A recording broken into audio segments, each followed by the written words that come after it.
Okay. Good evening and Assalamu alaikum. Hope so you are all fine. Today we are going to discuss about acute tubular necrosis (ATN) in acute renal failure. हमने acute renal failure में discuss किया था कि acute tubular necrosis होती है especially in the intra-acute renal failure. हमने acute renal failure को भी डिस्कस किया, chronic renal failure को भी डिस्कस किया. आज हमने जो डिस्कस करना है उसमें हमने acute tubular necrosis को डिस्कस करना है.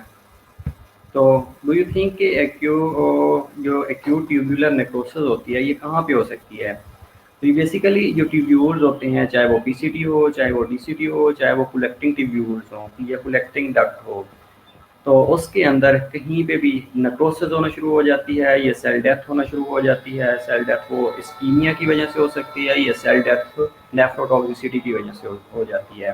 तो ये दोनों वजह से अगर सेल डेथ हो रही है तो that is known as ATN या एक्यूट ट्यूबुलर नेक्रोसिस.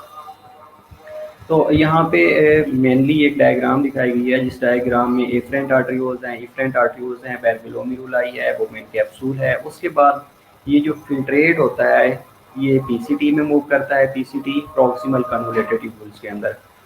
उसके बाद ये डिसेंडिंग लूप ऑफ हेनले में जाता है, थिन और थिक में जाता है. उसके बाद असेंडिंग लूप ऑफ हेनले में जाता है, देन ये पीसीटी में जाता है और एट द एंड ये कलेक्टिंग डक्ट या कलेक्टिंग ट्यूब्यूल्स के अंदर मूव करता है. अब ये सारी इसकी यहाँ पे एब्जॉर्प्शन होती है, सेक्रेशन होती है, एक्सक्रीशन होती है. एक्सक्रीशन सेक्रेशन सब के होने के बाद जो फिल्ट्रेट बनता है या एट द एंड जो यूरन फॉर्मेशन होती है, यूरन में इलिमिनेट होता है फ्रॉम द बॉडी. तो जो ट्यूब्यूल्स हैं, ट्यूब्यूल्स के अंदर मेनली दो ही प्रॉब्लम हो सकते हैं. अब दो प्रॉब्लम क्या हो सकते हैं ट्यूब्यूल्स के अंदर नेक्रोसिस के? पहली चीज़ है कि इस्कीमिया हो गया है. इस्कीमिया किसी ब्लॉकेज की वजह से अगर ब्लड सप्लाई कंप्रोमाइज़ हो गई है, ब्लड सप्लाई की क्वांटिटी है लेकिन उसके अंदर ऑक्सीजन का लेवल कम हो गया है, तो उसको कहा जाता है इस्कीमिया. इस्कीमिया किसी ब्लॉकेज की वजह से अगर ब्लड सप्लाई कंप्रोमाइज़ हो गई है, कम हो गई है, तो that is known as ischaemia. अगर सपोज कर लेते हैं कि ये जो ग्लोमेरुलाई है, ग्लोमेरुलाई बेसिकली एक फिल्ट्रेशन स्ट्रक्चर है जिसके अंदर सारी फिल्ट्रेशन हो रही होती है लाइक स्ट्रेनर. तो यहाँ पे अगर कोई ब्लॉकेज हो गई है तो ये क्या करेगी, इस ब्लॉकेज की वजह से आगे जो ब्लड सप्लाई आना होता है लाइक पीसीटी के अंदर या डीसीटी के अंदर या कलेक्टिंग ट्यूब्यूल्स के अंदर, तो वो ब्लड सप्लाई जो नॉर्मली रिक्वायर्ड अमाउंट में होती है वो नहीं आ रही होती. इसके अगर हम बैकवर्ड जाएं, ग्लोमेरुलाई से पहले जाएं, रीनल आर्टरी की बात कर लें, तो रीनल आर्टरी की स्टेनोसिस हो सकती है, हाइपोवोलेमिया की कंडीशन हो सकती है, एक ऐसी कंडीशन जिसके अंदर जो कार्डियक आउटपुट मेंटेन नहीं हो सकती. अब वो जो कार्डियक आउटपुट है वो हमने डिस्कस किया था कि जो किडनी है उसको 20 से 25% ऑफ कार्डियक आउटपुट रिक्वायर्ड होती है to maintain GFR. GFR basically क्या था, ग्लोमेरुलर फिल्ट्रेशन रेट के ग्लोमेरुलाई से 1 मिनट में जितनी फिल्ट्रेशन हो रही होती है उसको हमने जीएफआर का नाम दिया था. Okay good. तो अब वो हो सकता है कि वो जो कार्डियक आउटपुट थे वो किसी वजह से डिक्रीज हो गई है, वो कोई कार्डियक इशू हो सकता है. इसके अलावा कोई हार्ट के अंदर प्रॉब्लम आ सकता है, कोई हाइपोवोलेमिया की कंडीशन हो सकती है, कोई सिस्टेमिक वेजोडाइलेशन की कंडीशन हो सकती है, सेप्सिस हो सकती है, मल्टीपल काजेज हो सकती हैं. ये इसकी वजह से जो कार्डियक आउटपुट डिक्रीज होती है, कार्डियक आउटपुट डिक्रीज होने के रिजल्ट में एट द एंड जो ब्लड सप्लाई टूवर्ड्स ट्यूब्यूल्स आनी थी, जिसने नॉर्मली वेस्ट प्रोडक्ट्स को एलिमिनेट करना था, वो ब्लड सप्लाई मेंटेन नहीं हो रही. जब मेंटेन नहीं होगी तो उसके रिजल्ट में ट्यूब्यूल्स के अंदर इस्कीमिया होएगा. ये इस्कीमिया की नेक्रोसिस होना शुरू हो जाएगी. जो सेल हैं, जो इंटरस्टिशियम के सेल्स हैं वो डैमेज होना शुरू हो जाएंगे, तो उसको कहा जाता है एक्यूट ट्यूबुलर नेक्रोसिस. अब ये ट्यूब्यूल्स किसी जगह पे भी डैमेज हो सकते हैं. बेटा सेप्सिस में जो ब्लड सप्लाई है ये कैसे कम होता है? सेप्सिस बेसिकली क्या करती है कि सेप्सिस के रिजल्ट में जो एंडोथीलियम होती है ना, ब्लड वेसल की जो इनर लेयर होती है वो डैमेज होना शुरू हो जाती है. जैसे ही वो डैमेज होएगी तो उसके रिजल्ट में जो वेस्कुलर परमिबिलिटी है वो बढ़ना शुरू हो जाती है, एक कंडीशन. दूसरी कंडीशन ये होती है कि ये वेजोडाइलेशन काज करवा रही होती है. सेप्टिसीमिया, सेप्टिक शॉक में भी आप लोगों ने पढ़ा होगा, इंशाल्लाह we will discuss in the next lectures, कि बेसिकली जो सेप्टिक शॉक होता है उसमें जो कार्डियक आउटपुट है वो कैसे डिक्रीज होती है, या हाइपोपरफियन की कंडीशन कैसे होती है कि जैसे ही सेप्टिसीमिया हो जाता है या सेप्सिस हो जाती है या बैक्टीरिया हो जाता है, तो उसके रिजल्ट में जो inner layer of blood vessel होती है that is known as endothelium. तो एंडोथीलियम डैमेज होना शुरू हो जाती है, रैप्चर होना शुरू हो जाती है. अब वो जैसे रैप्चर होती है तो जो वेस्कुलर परमिबिलिटी है एक तो वो बढ़ना शुरू हो जाती है, जो फ्लूइड है वो लीक आउट होकर इंटरस्टिशियल स्पेस में जाना शुरू हो जाता है. दूसरी कंडीशन ये होती है कि वो वेजोडाइलेशन काज करवा देती है. अब वेजोडाइलेशन जैसे ही होएगी तो जो फ्लूइड है जो कि वेनस रिटर्न की फॉर्म में वापस आ रहा था हार्ट की तरफ वो नहीं आएगा। तो मोस्टली आप लोगों ने सुना होगा कि सेप्टिक शॉक हो गया, सेप्टिसीमिया हुआ था तो पेशेंट सेप्टिक शॉक में चला गया है। अब जैसे ही सेप्टिक शॉक में जाएगा तो उसका ये मतलब है कि कार्डियक आउटपुट बेसिकली मेंटेन नहीं हो रही थी, जिस वजह से उसके जो मेजर ऑर्गन्स हैं उनकी तरफ ब्लड सप्लाई कंप्रोमाइज होने की वजह से पेशेंट मोड्स में चला गया है, मल्टीपल ऑर्गन फेलियर सिंड्रोम में चला गया है। Okay good. तो इसमें यही होता है कि कार्डियक आउटपुट डिक्रीज होती है, कार्डियक आउटपुट डिक्रीज होएगी तो जो किडनी से वेस्ट प्रोडक्ट्स एलिमिनेट होना होता है वो वेस्ट प्रोडक्ट्स एलिमिनेट नहीं होते, वो अकमुलेट होना शुरू हो जाती हैं। पहली कंडीशन थी कि ब्लॉकेज की वजह से या कहीं पे ब्लड सप्लाई कम होने की वजह से इस्कीमिया होएगा। उसके बाद क्या होगा कि जो ब्लड सप्लाई जिसने जीएफआर को मेंटेन करना था, वेस्ट प्रोडक्ट्स को एलिमिनेट करना था, वो वेस्ट प्रोडक्ट्स बॉडी से एलिमिनेट नहीं होंगे। जब एलिमिनेट नहीं होंगे तो बेसिकली नेफ्रॉन की स्ट्रक्चर्स के अंदर जो फिल्टरिंग स्ट्रक्चर्स है, जो सेक्रेटरी स्ट्रक्चर्स है, जो एक्सक्रीटरी स्ट्रक्चर्स है उसके अंदर अकमुलेट होते जाएंगे। जब अकमुलेट हो जाएंगे तो वो क्या करेंगे, नेफ्रोटॉक्सिसिटी काज करेंगे। अब नेफ्रो जो टॉक्सिसिटी है दो वजह से हो सकती है।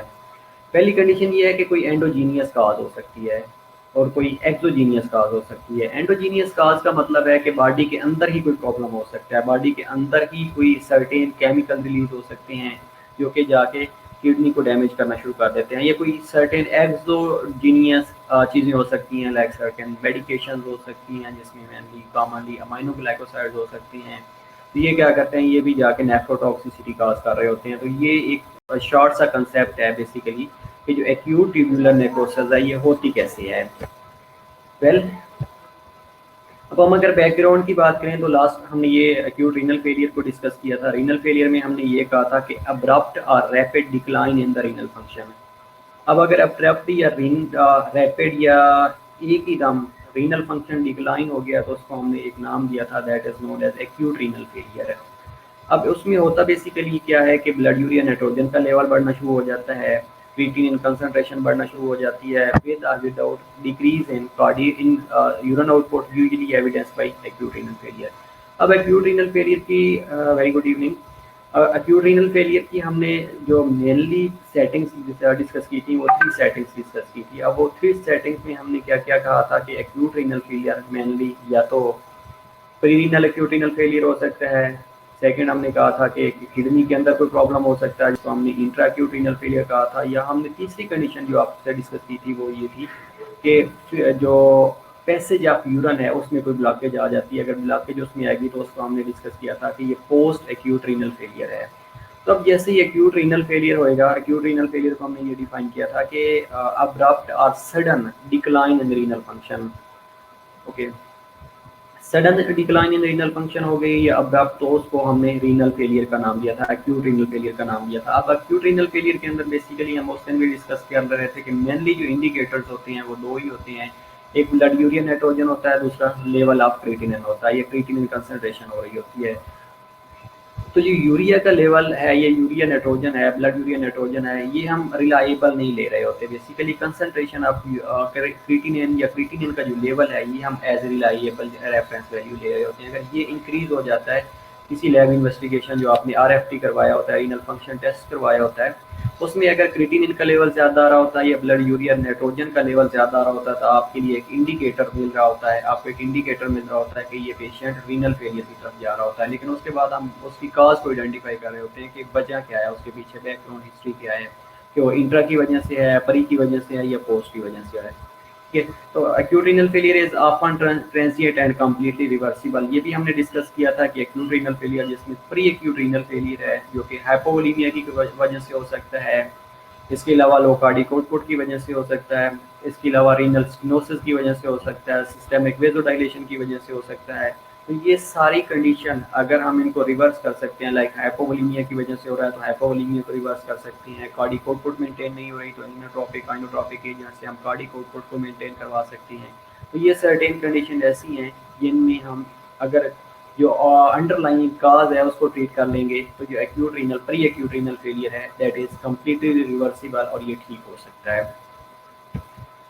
ओके, इसके अलावा हमने जो 3 कैटेगरीज डिस्कस की थी, one was pre renal acute renal failure जिसमें हमने ये कहा था कि प्री के अंदर कोई हाइपोवोलीमिया की कंडीशन हो सकती है, लो कार्डियक आउटपुट हो सकती है, हेमरेज हो सकता है, इसके अलावा बर्न हो सकता है। सर्टेन ऐसी कंडीशन जो रीनल आर्टरी से पहले पहले या विद इन द किडनी, ये किडनी से पहले पहले या हाइलम जहाँ पे क्या जो रीनल आर्टरी है इंटर हो रही होती है, वहाँ से पहले पहले अगर कोई प्रॉब्लम आ गया तो उसको हमने ये कहा था कि ये पेरिरीनल एक्यूट रीनल फेलियर है। ओके। और जो इंट्रारीनल एक्यूट रीनल फेलियर के बारे में हमने ये डिस्कस किया था कि किडनी के अंदर कोई प्रॉब्लम आ गया, किडनी के अंदर कोई लाइक ग्लोमेरुलोनेफ्राइटिस हो गया है, इंटरस्टिशियल नेफ्राइटिस हो गया है, नेफ्रोटिक सिंड्रोम हो गया है, किडनी स्टोन हो गए हैं, या कोई भी इंजरी जो किडनी के अंदर हुई है, तो उसको हमने कहा था कि ये इंट्रारीनल एक्यूट रीनल फेलियर है। तीसरी कंडीशन, ये तीसरी कैटेगरी है, तीसरी सेटिंग जो हमने डिस्कस की थी, that was post renal acute renal failure, जिसमें हमने ये कहा था कि जो वो पैसेज ऑफ यूरन है वो बेसिकली मेजर माइनर कैलेज से मेंबर आने के बाद यूरिटर में जा रहा होता है, यूरिटर से ब्लेडर के अंदर जाता है, देन ये एक्सक्रीट आउट हो रहा होता है। ओके। तो अगर पैसेज ऑफ यूरिन के अंदर ब्लॉकेज आ गई है, लाइक बाइलेटरल यूरिटरलाइजेशन हो सकती है, बाइलेटरल यूरिटर की स्टीनोसिस हो सकती है, उनके अंदर स्टोन फॉर्मेशन हो सकती है, या कोई भी ब्लॉकेज किसी वजह से ब्लॉकेज हो गई है, या ब्लेडर में ब्लॉकेज हो गई है, या यूरिथ्रा के अंदर कोई ब्लॉकेज हो गई है जो कि हाइड्रो यूरिटर काज कर रही होती हैं या हाइड्रोनेफ्रोसिस को लीड कर रही होती हैं, और एट द एंड क्या होता है कि हाइड्रोनेफ्रोसिस होना शुरू हो जाती है और ये एक्यूट रीनल फेलियर को काज कर रही होती है। ये थ्री सेटिंग या थ्री कैटेगरीज हमने लास्ट लेक्चर जिसमें एक्यूट रीनल फेलियर डिस्कस किया था उसमें हमने ये इन डिटेल डिस्कस की थी, लेकिन मेनली हम डिस्कस कर रहे थे कि इंट्रा रीनल फेलियर के अंदर एक्यूट ट्यूबुलर नेक्रोसिस कैसे होती है, वो आज हम इंशाल्लाह डिटेल में डिस्कस करते हैं। अब acute tubular necrosis is most common cause of acute renal failure in the intra renal category. अब इंट्रा रीनल कैटेगरी का मतलब है कि हम डिस्कस कर रहे हैं intra renal acute renal failure. Intra renal acute renal failure में मेनली क्या होते हैं, ट्यूब्यूल्स पड़े होते हैं। अब जब ट्यूब्यूल्स की नेक्रोसिस होती है तो उसको हम कहते हैं कि ये एटीएन है, एक्यूट ट्यूबुलर नेक्रोसिस है। और अगेन बता रहा हूँ कि अगर pre renal acute renal failure है तो उसमें अगर ट्यूब्यूल की नेक्रोसिस हो भी गई है या एक्यूट रीनल फेलियर हो भी गया है तो that is completely reversible by by detecting the underlying cause या by correcting the underlying cause। उसके बाद जो एटीएन है, इसमें second most common cause of our categories of acute renal failure in the hospitalise patient. वो patients जो hospitalise होते हैं, वो पेशेंट्स जो हॉस्पिटलाइज पेशेंट्स होते हैं उनमें ये mainly second most common cause है एक्यूट रीनल फेलियर में। और only prerenal azotemia occurs more frequently. Prerenal azotemia का मतलब है कि रीनल की कंडीशन हुई है लेकिन उसमें एजोटीमिया होना शुरू हो गया। एजोटीमिया हमने दो चीज़ें डिस्कस की थी, one was uraemia and other is azotaemia. Uraemia को हमने ये डिस्कस किया था कि एक ऐसी कंडीशन जिसमें जो नाइट्रोजनसी वेस्ट प्रोडक्ट्स होते हैं वो ब्लड के अंदर अकमुलेट जब हो जाते हैं तो उसको हमने कहा था कि ये यूरीमिया है। और जब यूरीमिया सिम्टोमेटिक हो जाता है तो उस कंडीशन को हमने कहा था ये एजोटीमिया है। तो यूरीमिया नाइट्रोजनसी वेस्ट प्रोडक्ट्स बॉडी के अंदर अकमुलेट होते हैं, लेकिन जब वो सिम्टोमेटिक हो जाते हैं, उनकी साइन और सिम्टम्स बॉडी के अंदर अपेयर होना शुरू हो जाती हैं, तो उसको हमने ये कहा था कि ये एजोटीमिया हो जाता है। इसके अलावा इन आउट पेशेंट्स ऑब्स्ट्रक्शन, वो पेशेंट्स जो आउट पेशेंट्स होते हैं जिनमें ऑब्स्ट्रक्शन लाइक यूरिटेरिक ऑब्स्ट्रक्शन हो सकती है, ब्लैडर नेक या यूरिथ्रल ऑब्स्ट्रक्शन हो सकती है, is the second most common cause of acute renal failure after the prerenal azotemia. पहले हमने ये डिस्कस किया कि वो पेशेंट जो हॉस्पिटलाइज हैं उनमें सेकंड मोस्ट कॉमन काज है। और दूसरा हमने ये कहा है कि जो आउट पेशेंट्स होते हैं जिनमें जो ऑब्स्ट्रक्शन है, यूरिटेरिक ऑब्स्ट्रक्शन हो सकती है, ब्लैडर नेक ऑब्स्ट्रक्शन हो सकती है, बीपीएच हो गया, यूरिथ्रल ऑब्स्ट्रक्शन हो सकती है। ओके, यूरिथ्रल ऑब्स्ट्रक्शन हो जाती है तो ये again second most common cause है of acute renal failure after the prerenal azotemia. Other cause of acute renal failure includes, जो कि हम अदर काजेस भी डिस्कस की थी जिस दिन हम एक्यूट रीनल फेलियर डिस्कस कर रहे थे, लाइक एक्यूट इंटरस्टिशियल नेफ्राइटिस हो सकता है, एक्यूट ग्लोमेरुलोनेफ्राइटिस हो सकता है, वेस्कुलाइटिस हो सकता है, डिसेमिनेटेड इंट्रावेस्कुलर कोगुलेशन हो सकती है, कोगुलोपैथीज हो सकती हैं, एक्सेलरेटेड एचटीएन हो सकता है, हाइपरटेंशन, रेडिएशन नेफ्राइटिस हो सकता है, क्रोनिक रीनल फेलियर हो सकता है, पिनोवेस्कुलर ऑब्स्ट्रक्शन हो सकती है, बाइलेटरल और यूनिलेटरल हो सकता है कोई इशू। इसके अलावा अगर वो पेशेंट्स जिन्होंने ग्राफ्टिंग करवाई होती है या रीनल ट्रांसप्लांट करवाया होता है उसकी रिजेक्शन हो सकती है, intratubular deposition and obstruction like myeloma proteins हो सकती हैं।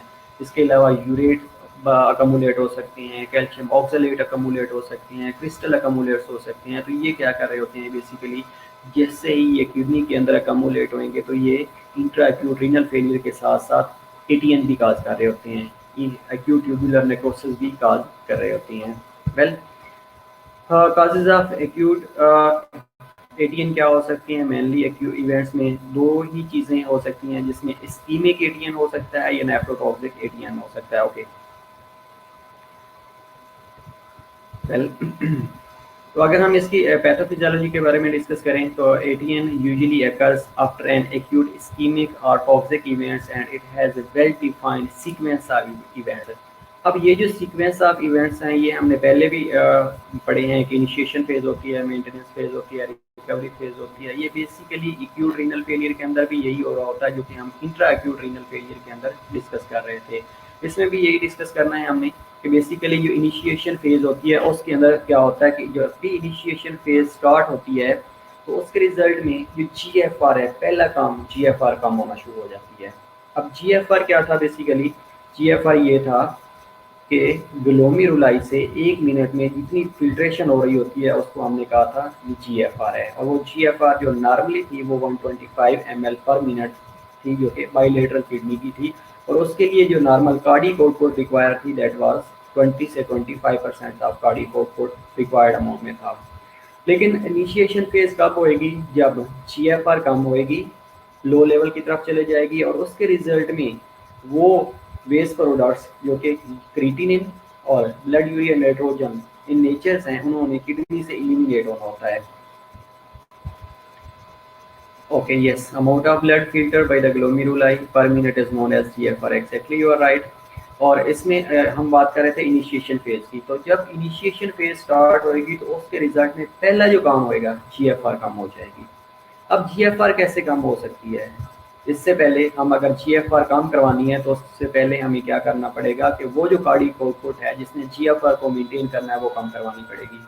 तो जैसे ही कार्डियक आउटपुट कम होएगी, अब कार्डियक आउटपुट कैसे कम हो सकती है? हो सकता है कि हार्ट के अंदर कोई इशू हो सकता है, इसके अलावा हाइपोवोलेमिया की कंडीशन हो सकती है, कार्डियक टेम्पोनेट हो सकता है, कंजेस्टिव हार्ट फेलियर हो सकता है। तो मल्टीपल कॉज हो सकती हैं कार्डियक आउटपुट कम होने की। तो वो कार्डियक आउटपुट जब कम होना शुरू हो जाएगी तो उसके रिजल्ट में जीएफआर कम हो जाएगी। अब जीएफआर को नॉर्मल रखना क्यों जरूरी था? जीएफआर को नॉर्मल रखना इसलिए जरूरी था क्योंकि हमने किडनी से जो वेस्ट प्रोडक्ट्स हैं, स्पेशली जो यूरिया है और जो क्रिएटिनिन है, उसको बॉडी से एलिमिनेट करवाना था। Yes, exactly, you are right कि हाइपोवोलेमिया होगा, कार्डियक आउटपुट डिक्रीज होना शुरू हो गई। Definitely you are right. तो हम ये डिस्कस कर रहे हैं कि जैसे जीएफआर कम होएगी, जीएफआर कम होने के रिजल्ट में अब जो यूरिया और क्रिएटिनिन बॉडी से एलिमिनेट हो रहे थे वो नहीं एलिमिनेट होंगे। जब वो एलिमिनेट नहीं होंगे तो उनका लेवल ब्लड के अंदर बढ़ना शुरू हो जाएगा। तो इनिशिएशन फेज के अंदर कब स्टार्ट होएगी? जब जीएफआर कम होने के रिजल्ट में blood urea nitrogen as well as creatinine का लेवल इंक्रीज होना शुरू हो जाएगा। उसके बाद आती है मेंटेनेंस फेज। मेंटेनेंस फेज में भी यही होता है कि जो लेवल हमने अचीव कर लिया था कि स्लोली और प्रोग्रेसिवली ब्लड यूरिया नाइट्रोजन और क्रिएटिनिन का लेवल बढ़ रहा है। अब मेंटेनेंस फेज में क्या होगा कि जो जीएफआर है वो तो ऑलरेडी डिक्रीज हुई हुई है। जैसे ही जीएफआर डिक्रीज रहेगी तो जो ब्लड यूरिया नाइट्रोजन और क्रिएटिनिन का लेवल है ये बढ़ता रहेगा। अब पहली फेज हमने कहा कि इनिशिएशन फेज होती है। इनिशिएशन फेज में जैसे ही जीएफआर कम होएगी तो उसके रिजल्ट में ब्लड यूरिया नाइट्रोजन और क्रिएटिनिन का लेवल बढ़ना शुरू हो जाएगा। अब मेंटेनेंस फेज के अंदर क्या होता है कि मेंटेनेंस फेज में जैसे ही ब्लड यूरिया नाइट्रोजन और जीएफआर कम थी तो उसके रिजल्ट में जो ऑलरेडी ब्लड यूरिया नाइट्रोजन और क्रिएटिनिन का लेवल था वो बढ़ता रहेगा, एक लिमिट तक वो बढ़ना शुरू हो जाएगा। उसके बाद रिकवरी फेज आना शुरू हो जाएगी। अब ये जो मेंटेनेंस फेज होती है इसमें अगर पेशेंट आ जाता है एक्यूट रीनल फेलियर के साथ या हाइपरटेंशन के साथ, अब वो जिसकी कार्डियक आउटपुट कम हुई होती है लेकिन उसकी कंडीशन में मेंटेनेंस फेज चल रही होती है, तो डॉक्टर क्या करते हैं? प्रिस्क्राइब कर देते हैं फ्लूसीमाइड, गेलासिक्स वगैरह दे रहे होते हैं। अब इसका एक इफेक्ट ये होता है कि जब रिकवरी फेज में पेशेंट्स आता है ना तो उसको पोलीयूरिया होना शुरू हो जाता है। अब नॉर्मली भी पोलीयूरिया हो रहा होता है, नॉर्मली इसलिए हो रहा होता है कि वो जो वेस्ट प्रोडक्ट्स बॉडी के अंदर अकमुलेट हो रहे हैं या ब्लड के अंदर अकमुलेट हो रहे होते हैं उनको नॉर्मली किडनी ने रिकवरी फेज के अंदर एलिमिनेट करवाना होता है। जैसे रिकवरी फेज स्टार्ट होगी ट्यूबुलर फंक्शन नॉर्मल होना शुरू हो जाएंगे, रिस्टोर होना शुरू हो जाएंगे, तो उसके रिजल्ट में जो यूरिन आउटपुट है वो नॉर्मली कंपनसेटरी मैकेनिज्म के तौर पे एक्टिवेट हो जाती है। जब वो नॉर्मली कंपनसेटरी मैकेनिज्म के तौर पे एक्टिवेट होएगी तो यूरिन आउटपुट इंक्रीज होएगी, तो उस कंडीशन को पोलीयूरिया कहा जाता है। और ग्रेजुअल डिक्रीज इन क्रिएटिनिन का लेवल कम होना शुरू हो जाता है, ब्लड यूरिया नाइट्रोजन का लेवल कम होना शुरू हो जाता है। अब बेसिकली उसमें अगर हम ये कह देते हैं कि मेंटेनेंस फेज चल रही थी और पेशेंट्स को जो फ्लूसीमाइड दे दिया था तो उसका इस पे इफेक्ट पड़ता है, रिकवरी फेज के ऊपर इफेक्ट पड़ता है। अब ये जो पोली यूरिया हो रहा था वो उसको वर्स करना शुरू कर देता है। अब इस कंडीशन में जो फ्लूइड वॉल्यूम है वो किडनी से ज़्यादा एलिमिनेट होना शुरू हो जाता है और पेशेंट जो है वो फ्लूइड वॉल्यूम डेफिसिट की तरफ चला जाता है। तो इसलिए जो फ्रूसीमाइड है, ये जो लॉसिक्स है स्पेशली वो पेशेंट्स जो एक्यूट रीनल फेलियर के साथ आते हैं, इंट्रा रीनल फेलियर के साथ आते हैं, तो उसमें वो अंडरलाइंग काज करेक्ट करने के साथ साथ फ्रूसीमाइड अगर दिया जाता है तो वो बड़ी प्रिकॉशन के साथ देना चाहिए ताकि रिकवरी फेज में वो पोलीयूरिया काज करवा के फ्लूइड वॉल्यूम डेफिसिट ना काज करवा दें। ओके, तो ये mainly causes of ischaemic ATN हो सकते हैं। अब उसमें क्या हो सकता है, लाइक पहली कंडीशन जो हो सकती है हाइपोवोलेमिक स्टेट हो गई है। अब हाइपोवोलेमिया कैसे हो सकता है? हाइपोवोलेमिया की कंडीशन पहली जो चीज़ है कि हेमरेज हो गया है, हेमरेज हुआ, ब्लड लॉस हुआ, ब्लड लॉस होने के रिजल्ट में बॉडी के अंदर जो फ्लूइड वॉल्यूम था वो कम होना शुरू हो गया। ये दूसरी कंडीशन जिसके अंदर वॉल्यूम डिप्लीशन हो गई है। अब वो वॉल्यूम डिप्लीशन जीआईटी से भी हो सकती है, नोजिया वोमिटिंग की फॉर्म में भी हो सकती है, डायरिया की फॉर्म में भी हो सकती है, या रीनल लाइसिस होना शुरू हो गए हैं। रीनल लाइसिस का मतलब ये है डेफिनेटली अगर फ्लूइड वॉल्यूम डेफिसिट होएगा तो अगेन किडनी के ऊपर इफेक्ट पड़ेगा। अब किडनी डैमेज हो रहा था ऑलरेडी, वो डैमेज होता जाएगा। तो इसलिए मैं बता रहा था कि अगर इन कंडीशन में फ्लूसीमाइड प्रिस्क्राइब किया जाता है तो बड़ी प्रिकॉशन के साथ फ्लूसीमाइड देना चाहिए। अगर देंगे तो फ्लूइड वॉल्यूम डेफिसिट होएगा, अगेन पेशेंट्स हाइपोवोलेमिक शॉक के अंदर भी जा सकता है। तो रीनल इंजरी तो ऑलरेडी होनी है, लेकिन उसके साथ पेशेंट अगर वर्स कंडीशन में जाएगा तो हाइपोवोलेमिक शॉक में चला जाएगा। ओके, तो पहली जो स्टेट थी उसमें हम ये डिस्कस कर रहे थे कि हाइपोवोलेमिक स्टेट हो गई है। ओके श्योर, मैं पीपीटी शेयर कर दूंगा, लेकिन फिलहाल ये डिस्कस कर लें। तो हाइपोवोलेमिया स्टेट पहली जो चीज़ है ये कि हेमरेज। दूसरी कंडीशन ये है कि वॉल्यूम डिप्लीशन। अब ये जो वॉल्यूम डिप्लीशन है ये जीआईटी से भी हो सकता है या रीनल सिस्टम से भी हो सकता है in the form of polyuria. कोई बर्न्स हो गया है या फ्लूइड सिक्वेस्ट्रेशन हो गई है। फ्लूइड क्या है कि हो सकता है ये थर्ड सरफेस में चला गया हो सकता है फ्लूइड की पुलिंग होना शुरू हो गई है, पुलिंग होना शुरू हो गई है, कहीं पे ज़्यादा है कहीं पे कम है, तो उसका इफेक्ट क्या पड़ेगा बेसिकली कि वेनस रिटर्न कम होना शुरू हो जाएगी। अब जैसे ही वेनस रिटर्न कम होएगी तो अल्टीमेटली उसका effect pre load after load के ऊपर पड़ेगा, स्ट्रोक वॉल्यूम के ऊपर पड़ेगा और कार्डिक आउटपुट पे पड़ेगा। और cardiac output at the end hypovolaemic state के अंदर कम होना शुरू हो जाएगी। और किडनी को जब किडनी के अंदर एक ऑटो रेगुलेटरी मैकेनिज्म भी हमने डिस्कस किया था, दैट वाज ऑटो रेगुलेशन। तो ऑटो रेगुलेशन भी सम सर्टेन कंडीशन ऐसी आती हैं जिनके अंदर ये फेल होना शुरू हो जाती है। दूसरी कंडीशन ये है कि लो कार्डिक आउटपुट स्टेट है। पहली कंडीशन हमने ये कहा कि हाइपोवोलेमिया हो गया, दूसरी कंडीशन है कि कार्डिक आउटपुट कम होगी। अब कार्डिक आउटपुट कम होने के लिए मल्टीपल काजेज हो सकती हैं। पहली जो काज है कंजेस्टिव हार्ट फेलियर है। अब हार्ट फेलियर है तो इसका ये मतलब है कि हार्ट की तरफ जितना ब्लड आ रहा है वो प्रॉपरली उसको पंप ही नहीं कर पा रहा। अगर वो पंप नहीं कर पा रहा तो कार्डिक आउटपुट डेफिनेटली मेंटेन नहीं होगी। दूसरी कंडीशन ये है कि हो सकता है कोई मायोकार्डियम की डिजीज हो गई है जिसमें जो नॉर्मल कंट्रैक्शन और रिलैक्सेशन है वो नहीं हो रही, वॉल्स का कोई प्रॉब्लम आ गया है, वेल्वोपैथी होना शुरू हो गई है। इसके अलावा हार्ट के अंदर अरिथमियाज चलना शुरू हो गए हैं, कोई पेरिकार्डियल डिजीज हो गई है, लाइक कार्डियक टेम्पोनेट हो गया है या पेरिकार्डाइटिस हो गया है। तो ये क्या होगा कि बेसिकली इफेक्ट किसके ऊपर पड़ रहा है, एंड के कार्डिक आउटपुट के ऊपर पड़ रहा होता है। इसके अलावा तीसरी कंडीशन सिस्टेमिक वेजोडाइलेशन है, लाइक सेप्सिस हो गई है, कोई एनाफिलैक्सिस हो गई है, यानी डीआईसी हो गई है, डिसएमिनेटेड इंट्रावेस्कुलर कोagulation हो गई है या कोagulopathy हो गई है। तो उसके रिजल्ट में जो एंडोथीलियम है दैट विल बी डैमेज। अगर एंडोथीलियम डैमेज होएगी तो ये सिस्टेमिक वेजोडाइलेशन कॉज करवा रही होती है। ओके, चौथी कंडीशन रीनल वेजोकंस्ट्रिक्शन हो गई है। अब ये सर्टेन मेडिकेशन पेशेंट्स ने ले ली हैं, ये कोई ऐसी कंडीशन जिसमें नॉरएपिनेफ्रिन और एपिनेफ्रिन बॉडी के अंदर एंडोजीनियसली प्रोड्यूस होना शुरू हो गई है, तो ये रीनल की वेजोकंस्ट्रिक्शन करवा देती हैं। अब जैसे रीनल वेजोकंस्ट्रिक्शन होगी तो जो स्मॉल अमाउंट में वेसल्स पड़ी होती हैं, इंटरस्टिशियम के अंदर वेसल पड़ी होती हैं, ब्लड वेसल, उनका जब डायमीटर कम होएगा तो वहाँ पे ब्लड सप्लाई कम होना शुरू हो जाएगी। जैसे ही ब्लड सप्लाई कम होएगी तो एट द एंड वो क्या, उसका इफेक्ट क्या पड़ेगा कि वो जो टिब्यूल्स थे उनकी नेक्रोसिस होना शुरू हो जाएगी। इसके अलावा हाइपर विस्कोसिटी सिंड्रोम हो सकता है, लाइक कोएगुलोपैथी ज़्यादा होना शुरू हो सकती है, ये impaired renal auto regulatory response, इसमें हमने रास सिस्टम के बारे में डिस्कस किया था, एडीएच के बारे में डिस्कस किया था, या एल्डोस्टोन के बारे में डिस्कस किया था। तो बेसिकली ये ऑटो रेगुलेटरी मैकेनिज्म्स होते हैं, रिस्पॉन्सेज होते हैं, जब वो इम्पेयर्ड हो जाते हैं तो एट द एंड क्या होता है कि हर चीज़, ये बेटा साइक्लोस्पोरिन ये मेडिकेशंस होती हैं, और एपिनेफ्रिन और नॉर एपिनेफ्रिन ये बेसिकली क्या कर रही होती हैं कि ये जो ब्लड वेसल्स रीनल सिस्टम के अंदर पड़ी होती हैं, इंटरस्टिशियम के अंदर पड़ी होती हैं, तो उनको ये नैरो कर देती हैं, उनकी कंस्ट्रिक्शन काज करवा देती हैं, जिस वजह से blood supply towards instant interstitium decrease हो जाती है, तो उनकी नेक्रोसिस होना शुरू हो जाती है। अच्छा, impaired renal auto regulatory responses जब इम्पेयर्ड हो जाती हैं, जैसे ही वो इम्पेयर्ड होंगे तो एट एंड रा सिस्टम नहीं काम करेगा, जो फ्लूइड वॉल्यूम को मेंटेन कर रहा था, साल्ट के लेवल को मेंटेन कर रहा था, ब्लड प्रेशर को मेंटेन कर रहा था, या हाइपोवोलीमिया को करेक्ट कर रहा था, या सोडियम के लेवल को करेक्ट कर रहा था, या पोटेशियम के लेवल को करेक्ट कर रहा था, तो ये सारे क्या होंगे कि एकदम डिस्टर्ब होना शुरू हो जाएंगे, डिस्टर्ब या इम्पेयर्ड होंगे, तो उसके रिजल्ट में ये एक्यू इस्कीमिया एटीएन होना शुरू हो जाएगा। अब बेसिकली इसके अंदर हो क्या रहा होता है कि ischaemic ATN is often described as a continuum of perirenal azotemia and return of renal function within 24 to 72 hours usually indicate perirenal disease although short-lived ATN can। अच्छा, इसमें बेटा ये लिखा हुआ है कि अगर इस्कीमिया हो गया है, इस्कीमिक एटीएन हो गया है, लेकिन आप लोगों ने डिटेक्ट कर लिया। आप डिटेक्ट कैसे किया? वो पेशेंट हो सकता है आपके पास आया रीनल फेलियर के साथ था, या रीनल फेलियर के इधर साथ नहीं भी था, तो पेशेंट्स आया, वो कह रहा है कि मुझे ना तकरीबन 2 से 3 दिन हो गया, मुझे यूरिन ही नहीं आ रहा। तो आपने क्या किया? उसका RFT करवा लिया, रीनल फंक्शन टेस्ट करवा लिया, या ब्लड यूरिया नाइट्रोजन और क्रिएटिनिन का लेवल करवा लिया। अब आपने देखा है कि उसका लेवल इंक्रीज हो चुका है। अब आपने पहली जो चीज़ आइडेंटिफाई की, आपने कहा कि इस पेशेंट्स को रीनल फेलियर है।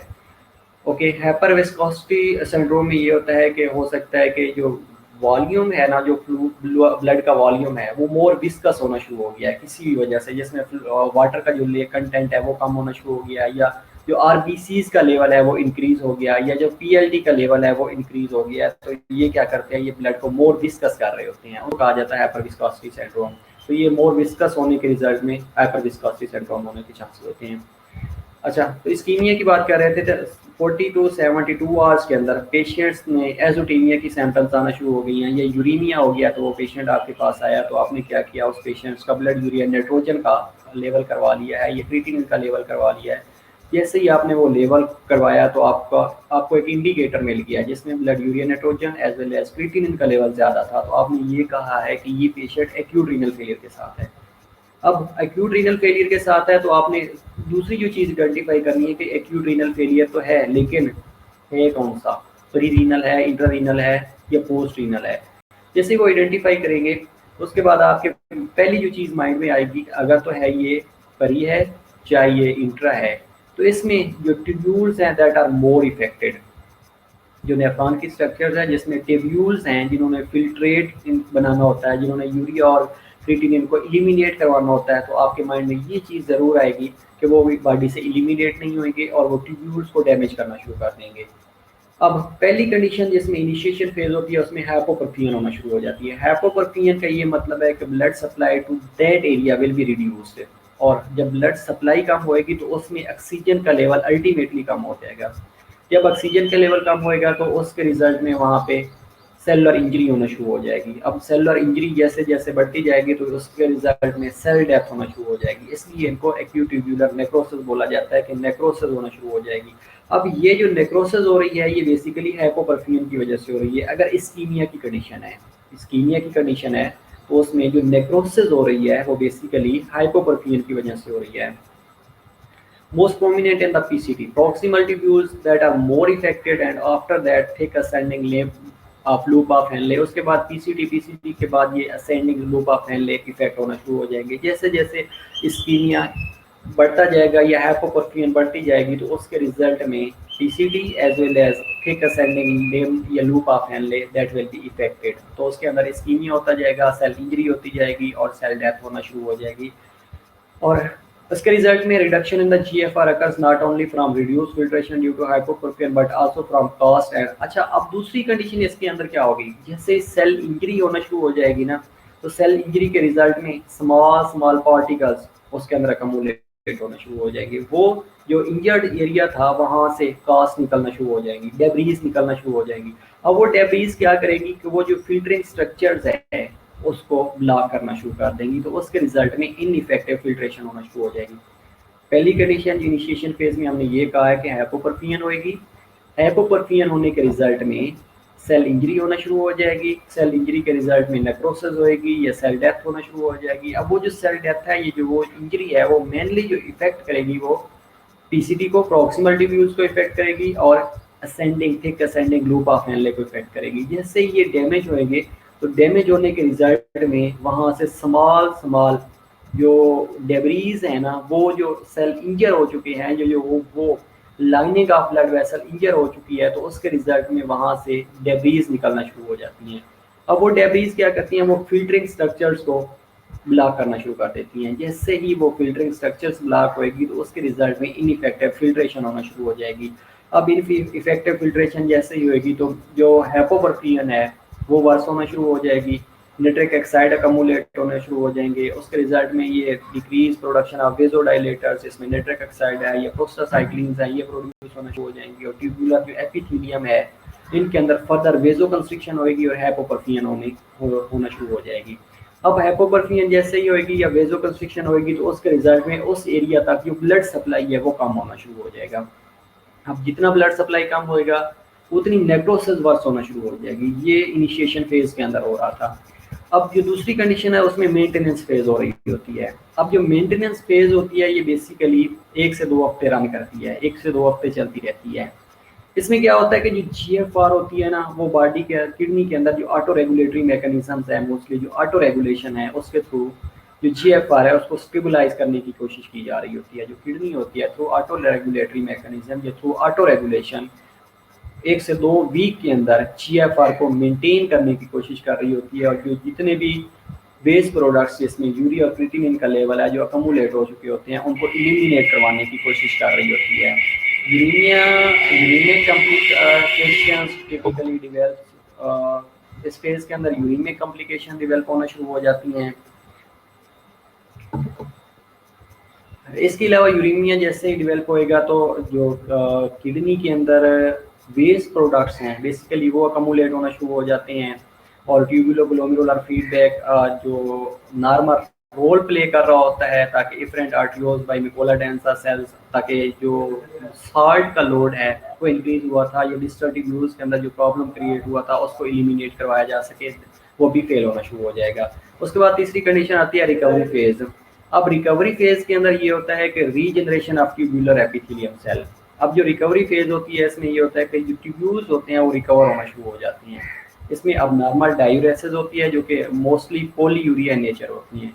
अब वो कंडीशन जिसमें हम डिस्कस कर रहे थे कि फ्रूसीमाइड अगर सपोज इंजेक्शन दे दिया गया तो पेशेंट्स जो कि एटीएन के साथ आया था या एक्यूट रीनल फेलियर के साथ आया था और उसकी मेंटेनेंस फेज चल रही थी और डॉक्टर ने क्या किया, प्रिस्क्राइब करके फ्रूसीमाइड दे दिया है या लॉसिक्स दे दिया है, तो वो उसका इफेक्ट इस रिकवरी फेज के ऊपर पड़ेगा।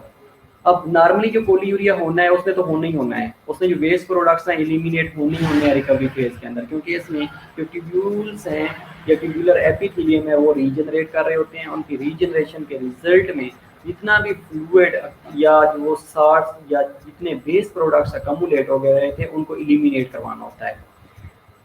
So an abnormal diuresis sometimes occurs causing sodium and water loss and volume depletion. The mechanism of diuresis is not completely understood, but it may be in the part due to delayed recovery of tubular cell function in setting of increased glomerular. Use of diuretics, often administered during initiation or maintenance phase, may also add to this problem. अब उस patients को जो कि initiation phase के अंदर था या maintenance phase के अंदर था, जिसको फ्रूसीमाइड दे दिया गया है या डायूरेटिक्स दे दिए गए हैं, वो इस ये रिकवरी फेज के अंदर पॉलीयूरिया को वर्स कर देते हैं। अब जैसे ही पॉलीयूरिया वर्स होएगा तो उसके रिजल्ट में जो बॉडी से फ्लूइड वॉल्यूम है वो डेफिसिट होना शुरू हो जाएगा। इसके दूसरी कंडीशन ये था, it was all about the ischaemic ATN. अब दूसरा जो एटीएन है वो नेफ्रोटॉक्सिक एटीएन है। नेफ्रोटॉक्सिक एटीएन हम डिस्कस करते हैं कि ये बेसिकली क्या चीज़ है।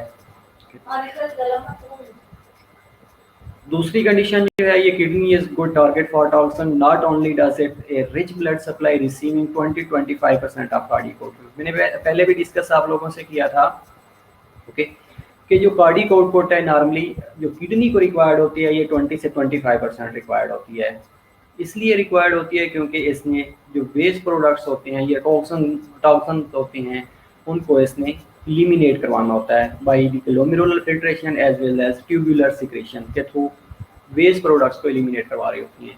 अब इसके अंदर जो नेफ्रोटॉक्सिसिटी होती है मेनली दो वजह से हो रही होती है, या तो एंडोजीनियस प्रॉब्लम हो सकते हैं, एंडोजीनियस टॉक्सिन अकमुलेट हो सकते हैं, या एक्सोजीनियस टॉक्सिन अकमुलेट हो रहे होते हैं। अब बेसिकली एक्सोजीनियस टॉक्सिन क्या होते हैं, लाइक कोई पेशेंट्स है जिसने अमाइनोग्लाइकोसाइड्स ले लिए। Aminoglycosides are medications like gentamicin है, न्यूमाइसिन है, विलियोमाइसिन है। तो ये क्या करते हैं कि ये भी एक्सोजीनियस टॉक्सिन के तौर पे काम कर रही होती है, क्योंकि इन्होंने इलिमिनेट होना होता है किडनी से, लेकिन ये वहाँ पे टॉक्सिसिटी काज कर रहे होते हैं। 10 to 30% of patients getting aminoglycosides develop ATN. अब वो पेशेंट्स मोस्टली जो कि अमाइनोग्लाइकोसाइड्स ले रहे होते हैं, जिनमें मेनली न्यूमाइसिन है, जेंटामाइसिन है, तो उससे ये होगा कि ये 10 to 30% उनके अंदर अमाइनोग्लाइकोसाइड्स की वजह से एटीएन हो रहा होता है, ट्यूबुलर सिक्रीशंस। ओके बेटा, ये इसमें बहुत सी चीज़ें सिक्रीट हो रही होती हैं। मेनली इसके अंदर जो हाइड्रोजन है वो एक्सक्रीट आउट हो रहा होता है। ट्यूबुलर एक्सक्रीशन होती है और ट्यूबुलर सिक्रीशन होती है। सिक्रीशन में फिल्ट्रेट के जो नॉर्म जो चीज़ें वेस्ट करने वाली होती हैं लाइक यूरिया और क्रिएटिनिन है वो सिक्रीट हो रहा होता है, जो हाइड्रोजन आइन है उसकी एक्सक्रीशन हो रही होती है। इसके अलावा दूसरी condition toxicity presumably more common with 3 doses per day than a single dose. अब होगा क्या कि अमाइनोग्लाइकोसाइड्स की डोज प्रिस्क्राइब्ड अमाउंट में सिंगल डोज थी, लेकिन पेशेंट्स को अगर 3 डोजेस सिमल्टेनियसली मिल गई हैं तो वो भी अमाइनोग्लाइकोसाइड्स की वजह से एक्सोजीनियस टॉक्सिन की वजह से एटीएन हो जाएगा। दूसरी एम्फेटारासन बी होती है, ये अगेन मेडिकेशन होती हैं, मेडिसिन होती हैं, जो कि अगर मोर देन 3 ग्राम्स अगर एडमिनिस्टर कर दी गई है तो ये भी एक्सोजीनियस एटीएन नेफ्रोटॉक्सिक एटीएन काज कर रही होती है। इसके अलावा मोस्टली आप लोगों ने सुना होगा कि कुछ पेशेंट्स का सीटी करवाया जाता है, एंजियोग्राफी करवाई जाती है, कंट्रास्ट मीडियम या आयोडीनेटेड कंट्रास्ट मीडिया दिया जाता है। ये वो पेशेंट्स जो ऑलरेडी डायबिटीज़ वाले होते हैं, हाइपरटेंशन वाले होते हैं या प्रोटीनूरिया वाले होते हैं, तो उनके अंदर ये मेनली जब रेडियो कंट्रास्ट मीडिया यूज़ किया जाता है तो उनके अंदर ये नेफ्रोटॉक्सिक एटीएन के चांसेस ज़्यादा हो रहे होते हैं, क्योंकि ये टॉक्सिक इन नेचर होती हैं मेडिकेशन, ये टॉक्सिक होती हैं, तो इन्होंने एलिमिनेट किडनी से होना होता है। अगर किडनी से एलिमिनेट होना होता है तो डेफिनेटली ये क्या कर रही होती हैं कि ये नेफ्रोटॉक्सिसिटी काज कर रही होती हैं। किडनी फेलियर में अमाइनोग्लाइकोसाइड डेफिनेटली यस, कि अगर किडनी फेलियर है तो उसमें अमाइनोग्लाइकोसाइड ही रिस्ट्रिक्ट हुए होते हैं, इसलिए कि वो एटीएन मजीद ना काज कर दें या रीनल फेलियर को वर्स करना ना काज कर दें। तीसरी कंडीशन, हम रेडियो कंट्रास्ट मीडिया की बात कर रहे थे, तो contrast induced nephropathy has become a frequent contrast medium, like angiography हो रही होती है मरीजों की। इसके अलावा सीटी स्कैन करवा रहे होते हैं तो उसमें भी रेडियो कंट्रास्ट यूज हो रहा होता है। इसके अलावा iodinated contrast media causes vasoconstriction as well as track toxin effect on the tubular cell. अगर जो आयोडीनेटेड कंट्रास्ट मीडिया दिया जाता है तो इसका एक साइड इफेक्ट होता है, ये बेसिकली ट्यूब्यूल्स के अंदर वेसोकंस्ट्रिक्शन काज करवा देता है। ये जो ब्लड वेसल्स हैं उनकी वेसोकंस्ट्रिक्शन काज करवा देता है। जैसे वेसोकंस्ट्रिक्शन होगी तो उसके रिजल्ट में जो वेस्ट प्रोडक्ट्स हैं वो एलिमिनेट नहीं होंगे। तीसरी कंडीशन ये होती है कि वो पेशेंट्स जो कि डायबिटीज़ वाले होते हैं, ये जिनकी बेसलाइन रीनल इंसफिशिएंसी होती है, या अगर उनकी कोई हिस्ट्री है जिसमें उनका ब्लड प्रेशर कंसिस्टेंटली ज़्यादा रहता है, या प्रोटीनूरिया वाले पेशेंट्स होते हैं, तो वो भी अगेन रिस्क पे होते हैं। वो पेशेंट्स जो कि ऑलरेडी डायग्नोज डायबिटिक हैं, रीनल इंसफिशिएंसी के साथ हैं, या हाइपरटेंसिव हैं, तो उनके अंदर जो रेडियो कंट्रास्ट मीडिया है वो बड़ी प्रिकॉशनली यूज़ करना चाहिए। इसके अलावा मेडिकेशंस हैं जिसमें साइक्लोस्पोरिन है, या सिस्प्लाटिन है, या मेथोट्रेक्सेट हैं, ये भी एक्यूट रीनल फेलियर काज करने के साथ साथ क्रोनिक इंटरस्टिशियल नेफ्राइटिस काज कर रही होती हैं। सल्फर ड्रग्स होती हैं लाइक एसाइक्लोवेयर्स होती हैं, ये भी acute renal failure by tubular obstruction cause करती हैं due to crystal formation in the tubular lumen. अब ये जो सल्फर ड्रग्स होती हैं ये जाके ल्यूमन्स के अंदर इनके क्रिस्टल बनना शुरू हो जाती हैं। अब वो क्रिस्टल क्या करते हैं, बेसिकली जो फिल्टरिंग स्ट्रक्चर्स हैं उनको ऑब्स्ट्रक्ट करना शुरू कर देते हैं। जैसे फिल्टरिंग स्ट्रक्चर ऑब्स्ट्रक्ट होएगी तो एट द एंड नेफ्रोटॉक्सिसिटी बढ़ना शुरू हो जाती है। That was about the exogenous. No we will discuss about the endogenous, के अगर जो ह्यूमन बीइंग की जो बॉडी है उसके अंदर भी कुछ सर्टेन चीज़ें ऐसी प्रोड्यूस हो रही होती हैं जो कि नेफ्रोटॉक्सिक एटीएन काज करवा रही होती हैं। तो पहली जो कंडीशन है उसमें मायोग्लोबिनूरिया है, the breakdown of muscles like rhabdomyolysis हो गई है, leading to myoglobinuria occurs in mainly clinical settings like किसी बंदे ने हैवी एक्सरसाइज कर दिया है, हैवी एक्सरसाइज करने के रिजल्ट में जो मायोग्लोबिन थी जो मसल्स के अंदर स्टोर पड़ी थी उसकी ब्रेक डाउन होना शुरू हो गई है। वायरल इलनेस हो सकती है, लाइक वायरल हेपेटाइटिस हो सकती है, कोकीन यूज़ कर ली है उसने, हैवी या अल्कोहलिज्म यूज़ कर रही है, ये वो पेशेंट्स जिनको रिपीटेडली सीवियर्स हो रहे होते हैं तो उनके जो मसल्स हैं बेसिकली उनकी ब्रेक डाउन हो रही होती है। और क्रोनिक इंटरस्टिशियल नेफ्राइटिस में ये होता है कि जो इंटरस्टिशियम है वो डैमेज होना शुरू हो जाती है। किडनी का जो इंटरस्टिशियम है वो रीनल फेलियर की वजह से भी हो सकता है, इंट्राक्यूट रीनल फेलियर की वजह से भी हो सकता है, क्रोनिक रीनल फेलियर की वजह से भी हो सकता है। तो जो इंटरस्टिशियम है उस वो रिपीटेडली डैमेज होना शुरू हो जाता है, और जब ये प्रोलॉन्ग पीरियड के लिए डैमेज हो रहा होता है तो उसको इंटरस्टिशियल नेफ्राइटिस कहा जाता है। कि जो इंटरस्टिशियम है बेसिकली उसके अंदर डैमेज हो गया है, उसकी इन्फ्लेमेटरी प्रोसेस चलता रहा है, उसके अंदर कॉस्ट ऑफ डेब्रीज प्रोड्यूस होती रही हैं और एट द एंड वो रीनल फेलियर को काज कर रही होती हैं। अच्छा, दूसरी कंडीशन ये है कि अगर सपोज हीमोग्लोबिनूरिया हो गया है, acute renal failure is a rare complication of haemolysis and haemoglobinuria and most often associated with transfusion. वो पेशेंट्स जिनको ब्लड लग रहा था और उसके रिजल्ट में उनका रिएक्शन हो गया, ट्रांसफ्यूजन रिएक्शन हो गया, तो उसके रिजल्ट में हीमोग्लोबिनूरिया हो गया है। तो ये हीमोग्लोबिनूरिया या हेमोलिसिस आरबीसीज की ब्रेकडाउन हो गई है, तो ये भी अगेन क्या करेंगे, एक्यूट रीनल फेलियर को काज कर रही होती हैं। जैसे एक्यूट रीनल फेलियर काज होएगा तो एट द एंड जो इंटरस्टिशियम है, ये जो ट्यूब्यूल्स हैं दैट आर मोर इफेक्टेड। तीसरी कंडीशन क्रिस्टल्स हैं, like acute crystal induced nephropathy हो सकती है encounter in condition where the crystals are produced endogenously, like high cellular turnover है, यूरिक एसिड बहुत ज़्यादा प्रोड्यूस हो रहा है, कैल्शियम फॉस्फेट का लेवल बढ़ रहा है, मिलिग्नेंसीज हैं लाइक जिसमें ट्यूमर लाइसिस सिंड्रोम है। तो ये मिलिग्नेंट कंडीशंस होती हैं जिसमें क्रिस्टल फॉर्मेशन के चांसेस ज़्यादा से ज़्यादा होने शुरू हो जाते हैं। अब जैसे क्रिस्टल की फॉर्मेशन के चांसेस ज़्यादा होंगे तो ये बेसिकली क्रिस्टल इंड्यूस नेफ्रोपैथी काज कर रही होती हैं। अब जैसे क्रिस्टल इंड्यूस नेफ्रोपैथी काज होएगी तो ये अगेन एटीएन को लीड कर रही होती हैं।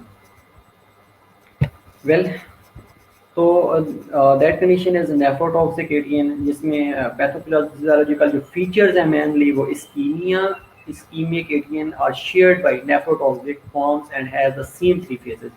अब ये मैंने पहले भी डिस्कस आप लोगों से किया था कि अगर पेशेंट्स को ischemic ATN हो गया है तो उसको नेफ्रोटॉक्सिक ATN जरूर होएगा। वो कैसे होगा कि जैसे ही इस्कीमिया होएगा, इस्कीमिया की वजह से या हाइपोपरफीनिया की वजह से जो वेस्ट प्रोडक्ट्स जिनमें यूरिया और क्रिएटिनिन का लेवल है जिसमें किडनी से एलिमिनेट होना था वो एलिमिनेट ही नहीं होएगा। जब वो यूरिया और क्रिएटिनिन का लेवल एलिमिनेट नहीं होएगा तो वो ट्यूब्यूल्स के अंदर अकमुलेट होना शुरू हो जाएगा। जैसे ट्यूब्यूल्स के अंदर अकमुलेट होएगा तो वो नेफ्रोटॉक्सिसिटी कॉज करता है। अब जैसे नेफ्रोटॉक्सिसिटी होएगी तो उसको हम कह सकते हैं कि ये नेफ्रोटॉक्सिक एटीएन है।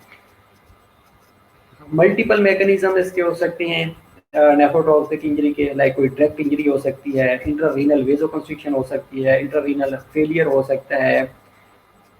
ओके बेटा, बस आई थिंक मगरिब की अजान तो 6:40 पे आती है, तो 6 PM आप नमाज पढ़ लीजिएगा। ओके, डायरेक्ट इंजरी हो सकती है या इंट्राट्यूब्यूलर ऑब्स्ट्रक्शन हो सकती है, तो ये अगेन नेफ्रोटॉक्सिक एटीएन काज कर रही होती हैं। हीमोग्लोबिनूरिया में भी काज नेफ्रोटॉक्सिसिटी होगी।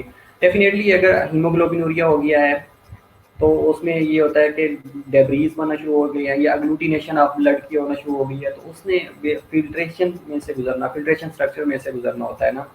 तो जब फिल्टरिंग स्ट्रक्चर्स में से गुजरेगा तो वो जो अग्लूटिनेटेड ब्लड है या वो ब्रस्ट आउट वो ब्लड है तो वो फिल्टरिंग स्ट्रक्चर को डैमेज करेगा। अगर उसमें से कुछ डेब्रीज पास आउट हो जाती हैं तो जाके ट्यूब्यूल्स को डैमेज करना शुरू कर देंगी, तो वहाँ से जो वेस्ट प्रोडक्ट्स जो कि यूरिया और क्रिएटिनिन में एलिमिनेट होना था वो नहीं होंगे, तो अल्टीमेटली वहाँ पे वो ट्यूब्यूल्स के अंदर अकमुलेट होना शुरू हो जाती हैं। ओके, नेफ्रोटॉक्सिक एटीएन में बेसिकली क्या हो रहा होता है कि morphology differs from the ischaemic ATN in that the form is characterised by more excessive necrosis. अब इसके अंदर जो नेफ्रोटॉक्सिसिटी होती है इसमें एक्सेसिव नेक्रोसिस होना शुरू हो जाती है। जो इस्कीमिया होता है, इस्कीमिया आप कार्डिक आउटपुट ठीक करेंगे, रीनल आर्टरी की तरफ जो कार्डिक आउटपुट आ रही है या रीनल सिस्टम की तरफ कार्डिक आउटपुट आ रही है ठीक करेंगे तो इस्कीमिया रिवर्स होना शुरू हो जाएगा। लेकिन अगर अगर नेफ्रोटॉक्सिसिटी अकमुलेट होगी, नेफ्रोटॉक्सिसिटी की वजह से वेस्ट प्रोडक्ट्स ज़्यादा अकमुलेट होंगे, तो जब तक वो मेंटेनेंस फेज तक नहीं जाएगा, रिकवरी फेज तक नहीं जाएगा, तब तक उसके अंदर वेस्ट प्रोडक्ट्स का लेवल बढ़ता रहेगा। जब पॉलीयूरिया होएगा तो उसके रिजल्ट में जो वेस्ट प्रोडक्ट्स हैं वो एलिमिनेट होंगे, अदरवाइज वो वेस्ट प्रोडक्ट्स एलिमिनेट नहीं होंगे और वो क्या करेंगे कि नेक्रोसिस को वर्स करना शुरू कर देंगे। अब इसमें ATN caused by hemoglobin or myoglobin has added features of numerous red brown tubular cast बनना शुरू हो जाती हैं, कलर बाय हीम पिगमेंट। अब वो जो रेड ब्राउन ट्यूबुलर कास्ट होती है, बेसिकली इनका जो कलर होता है ये हीम पिगमेंट, हीम की वजह से हो रहा होता है, reddish brown. During the recovery phase of ATN the tubular epithelium regenerate होना शुरू हो जाता है, जिसमें जो सेल के अंदर माइटोसिस होती है, सेल डिवीजन होना शुरू हो जाती है, सेल नए बनना शुरू हो जाते हैं, सेल की क्राउडिंग होना शुरू हो जाती हैं और इवेंचुअली कंप्लीट रेस्टोरेशन होना शुरू हो जाती है और नॉर्मल किडनी का जो पहले आर्किटेक्चर था सेम उस तरह का बनना शुरू हो जाता है। ये स्पेशली रिकवरी फेज के अंदर हो रहा होता है। ये देखिएगा एक डिफरेंस है जिसके अंदर इस्कीमिया है और ये नेफ्रोटॉक्सिसिटी है। अब इस्कीमिया में देखिएगा कि ये मेनली क्या है कि रेडिश ब्राउन एरिया नहीं है और इस्कीमिया में जो वेस्ट प्रोडक्ट्स हैं वो अकमुलेट इतने नहीं है। लेकिन अगर आप नेफ्रोटॉक्सिसिटी वाली स्ट्रक्चर्स को देखिएगा तो इसमें स्मॉल स्मॉल आपको कास्ट नज़र आ रही होंगी, डेब्रीज नज़र आ रही होंगी। ये क्या करती हैं, ये इंटरस्टिशियम को एज वेल एज ट्यूब्यूल्स को ब्लॉक करना शुरू कर देती हैं। अब जैसे ये अकमुलेट होंगी, अकमुलेट होने के रिजल्ट में ये मज़ीद जो ट्यूब्यूल्स हैं उनको डैमेज करना शुरू कर देती हैं। ओके, अब इसके लिए यहाँ अगर हम जाते हैं इमेजिंग स्टडी के लिए, लाइक आप कहते हैं कि हमने इसको डायग्नोज करवाना है, इमेजिंग स्टडीज़ करवा लेते हैं जिसमें से मेनली अल्ट्रासाउंड्स हैं, लाइक आप अब्डोमिनल अल्ट्रा रेडियोग्राफ करवा लेते हैं, तो ये मोस्टली बेनिफिशियल हो सकती हैं। लाइक अगर आप कहते हैं कि किडनी के अंदर स्टोन है, नेफ्रोलिथियसिस है, तो इसके लिए सिंपली आप अब्डोमिनल रेडियोग्राफ करवा सकते हैं, अब्डोमिनल अल्ट्रासाउंड करवा सकते हैं। अल्ट्रासाउंड के रिजल्ट में वो चीज़ें डिटेक्ट हो सकती हैं। दूसरा, अल्ट्रासाउंड सीटी करवा सकते हैं, एमआरआई करवा सकते हैं, जो कि हेल्पफुल हो रही होती है, स्पेशली अगर कहीं पे ऑब्स्ट्रक्टिव यूरोपैथी है। इसके अलावा आईवीपी करवा सकते हैं, इंट्रावेनस पाइलोग्राफ करवा सकते हैं, या पाइलोग्राफी करवा सकते हैं, या पाइलोग्राम करवा सकते हैं, जिसमें अगेन एक डाई इंसर्ट की जाती है। अब वो डाई क्या करती है, वो उस एरिया को जो यहाँ पे कोई ऑब्स्ट्रक्शन है उसको डिटेक्ट करके बता रही होती है कि यहाँ पे ऑब्स्ट्रक्शन है। तो मेनली इसके अलावा रीनल अल्ट्रासाउंड करवा सकते हैं, सिंपल रिलेटिवली इनएक्सपेंसिव होता है और non invasive imaging modality and should be done in all patients presenting with acute renal failure. वो पेशेंट्स जो एक्यूट रीनल फेलियर में आते हैं उनमें मिनिमम जो रिक्वायरमेंट है वो रीनल अल्ट्रासाउंड की है, तो रीनल अल्ट्रासाउंड ज़रूर करवा लेना चाहिए। उससे ये पता चल जाता है कि कोई ऑब्स्ट्रक्शन तो नहीं है, कहीं पे कोई स्टीनोसिस तो नहीं हुई हुई, इसके अलावा कोई लिथियसिस तो नहीं है, कोई स्टोन फॉर्मेशन तो नहीं हुई हुई। तो ये सारी चीज़ों को डिटेक्ट करने के लिए ultrasound is very very important. Initial जो डायग्नोज की जाता है वो on the base of ultrasound. उसके अलावा बाकी जो चीज़ें होती हैं जिनमें सीटी है, एमआरआई है, तो वो अगर माइन्यूट स्ट्रक्चर्स के अंदर कोई प्रॉब्लम है, स्टीनोसिस हुई हुई है, तो देन गो फॉर सीटी एज वेल एज एमआरआई। चौथी कंडीशन रीनल बायोप्सी हो सकती है, जिसमें सस्पेक्टेड ग्लोमेरुलोनेफ्राइटिस हो सकता है, या वो पेशेंट्स जिन्होंने रीनल ट्रांसप्लांट करवाया था उनमें रिजेक्शन के अगर चांसेस हो गए हैं, या इंटरस्टिशियल नेफ्राइटिस हो गया है, या ग्राफ्ट करवाया था उसकी रिजेक्शन हो गई है, तो उसके रिजल्ट में renal biopsy is very very important, तो रीनल बायोप्सी करवा लेनी चाहिए। इसके अलावा जो इसकी कॉम्प्लिकेशन हो सकती हैं, लाइक अगर हम इलेक्ट्रोलाइट्स की बात करें, इलेक्ट्रोलाइट्स की अगर हम बात करते हैं तो उसमें मेनली जो हो रहा होता है मेटाबॉलिक एसिडोसिस हो रही होती है। इसके अलावा इंट्रावेस्कुलर फ्लूइड वॉल्यूम ओवरलोड हो रहा होता है, जिस पे हमने अगेन एक्यूट रीनल फेलियर की कॉम्प्लिकेशन में भी डिस्कस किया था कि जो फ्लूइड है उसकी रीअरेंजमेंट होना शुरू हो जाती है, फ्लूइड ओवरलोड होना शुरू हो जाता है, जो कि मेनली एडीमिया काज कर रहा होता है as well as heart failure cause कर रहा होता है। तो इस कैरेक्टराइज बाई वेट गेन होना शुरू हो जाता है, जुगुलर वेनस प्रेशर इंक्रीज होना शुरू हो जाता है और एडीमा बनना शुरू हो जाता है। इसके अलावा हाइपरटेंशन हो सकती है। Hypertension is suspected is mainly due to salt और वाटर रिटेंशन। अब सॉल्ट और वाटर रिटेंशन जितना होगा उसके रिजल्ट में कार्डियक आउटपुट बढ़ेगी, अल्टीमेटली कार्डियक आउटपुट बढ़ेगी, तो हाइपरटेंशन की कंडीशन होना शुरू हो जाती है। इसके अलावा यूरेमिक सिंड्रोम हो सकता है, यूरेमिया हो सकता है। इसकी जो मेनली कॉम्प्लिकेशन है, जब नाइट्रोजनसी वेस्ट प्रोडक्ट्स अकमुलेट होंगे तो उसको हमने कहा था यूरेमिया हो गया है। इसके अलावा ये यूरेमिक सिंड्रोम और डिफरेंट का प्रॉब्लम काज कर सकता है, जिसके अंदर प्लेटलेट डिस्फंक्शन है, अगर प्लेटलेट डिस्फंक्शन हो जाता है तो कोगुलोपैथी नहीं होती या हाइपर कोगुलेबिलिटी होना शुरू हो जाती है। इसके अलावा पेरिकार्डियल डिजीज हो सकती हैं, जिसको हमने मेनली कहा था कि यूरिमिक पेरिकार्डाइटिस हो सकता है, यूरिमिक नेमोनाइटिस हो सकता है। अगर यूरिमिक पेरिकार्डाइटिस है तो उसके लिए जैसे ही पेशेंट आपके पास आएगा तो वो रब रब के साथ आएगा।